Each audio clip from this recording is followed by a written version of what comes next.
Okay. All right, so this is Cathy and Jason Milleren. They are next door neighbors and close family friends, and I will be interviewing them. So, how did girls dress compared to the girls today, and was there even a dress code? Okay, I'm trying to remember. When I was in high school, let's see, well, nobody really wore jeans. Jeans weren't an in thing.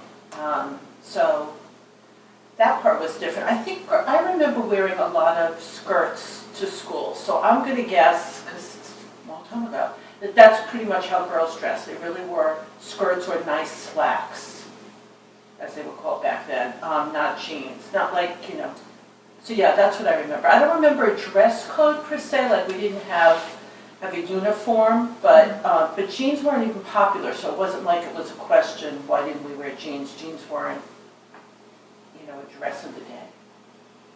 But, yeah. Well, yeah, same thing with the girls at my school. Pretty much we have to differentiate that both Cathy and I are from public high schools, so we didn't go to the private schools as kids, and there are different codes for different schools, so we're talking from the public perspective. Okay.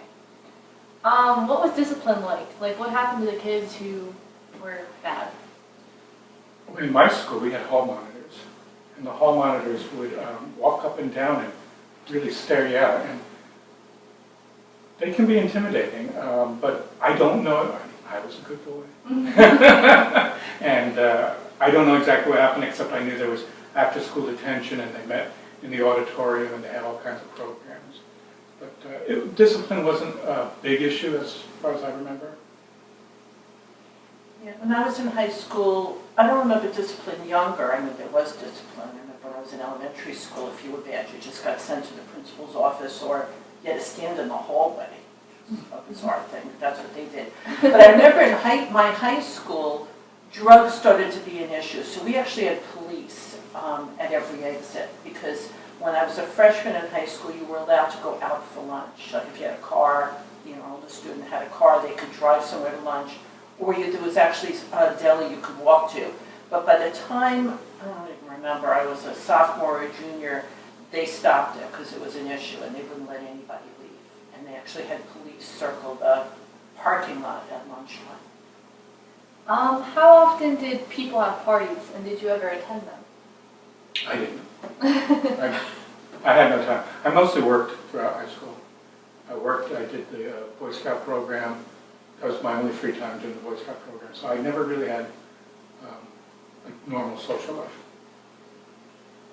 But you? I have to speak more about my sister than me, but I just remember parties at people's houses.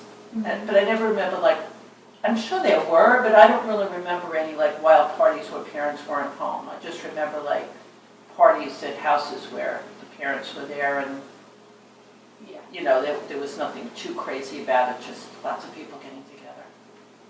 How much of an influence did alcohol have on the student body?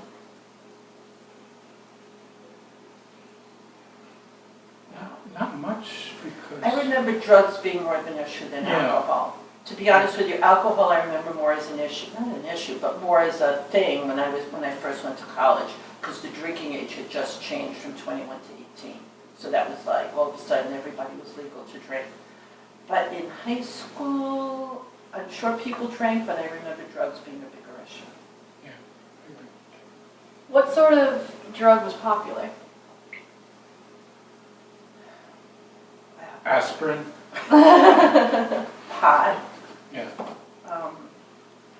LSD. Not mine. I'm trying to remember what else. But I didn't go to your school. Oh no, I had a lot of wealthy kids at my high school, so they had a lot of access to drugs. How involved were your parents in your academics? Mine were not. I mean, I guess they went to meetings, but they weren't sit down, do your homework, what are you doing tonight? Yeah. English was not my mother's first language, so.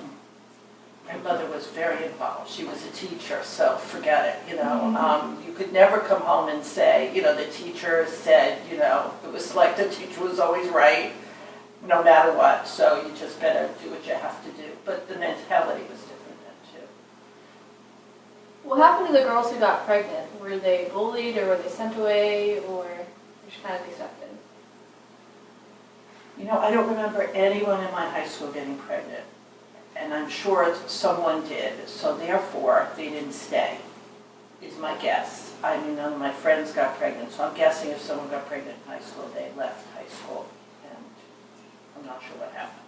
I knew of nobody either. Bigger thing in my school was weight issues. You know, girls who were left the school because they were either bulimic or anorexic, or you know, the weight issues. Yeah. Not pregnant. So, what was the policy on tobacco? Our school was just a free-for-all. They set up smoking areas in the back of school and around the lunchroom. Yeah, I don't remember that. I mean, it might have been possible. I remember kids smoking in the bathroom. I remember teachers smoking in their classroom, though. So, because I had a teacher who smoked a pipe while he taught. So, Yeah. so I'm not sure what the students did except smoking in the bathroom. But it wasn't like it wasn't like strictly against it. Like there was no rule saying that you cannot have tobacco on school grounds. No, I think there were probably places you could smoke and places you couldn't, and I'm sure kids smoked where they weren't supposed to, just like things happen today, but it wasn't that you couldn't smoke at all, because now even teachers, everyone has to leave school grounds. That wasn't the case. Okay. What was a popular after-school activity? Sports, cheerleading, student government, Theater.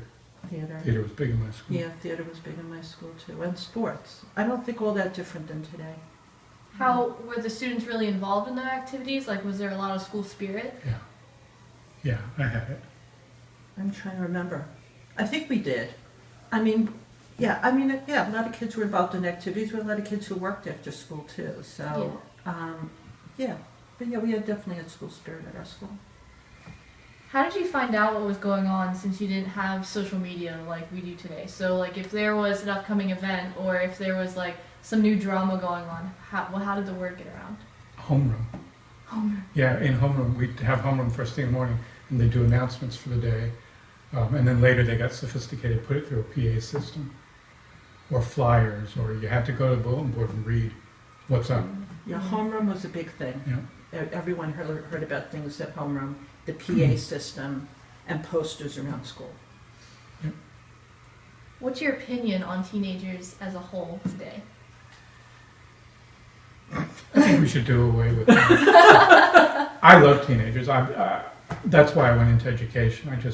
I find that not only can I relive my past and have fun with it, but that teenagers are very malleable and can be directed in great directions, and it's just a lot of fun for me. So. And you both were administrators and or teachers, correct? Right. We were both. I don't know. I find that, the culture's changed, so teenagers have changed, but you still have all the same kinds of groups you used to have. You still have, very mature kids and very smart kids and very goal-oriented kids, and you still have kids who are jocks and in sports. You still have, kids who aren't in the in crowd. I mean, in that sense, things are the same. I think the big differences are there's a lot more freedom now. I think kids sometimes feel a lot more freedom. They're a lot more connected because of social networking, which brings about its own kind of problems.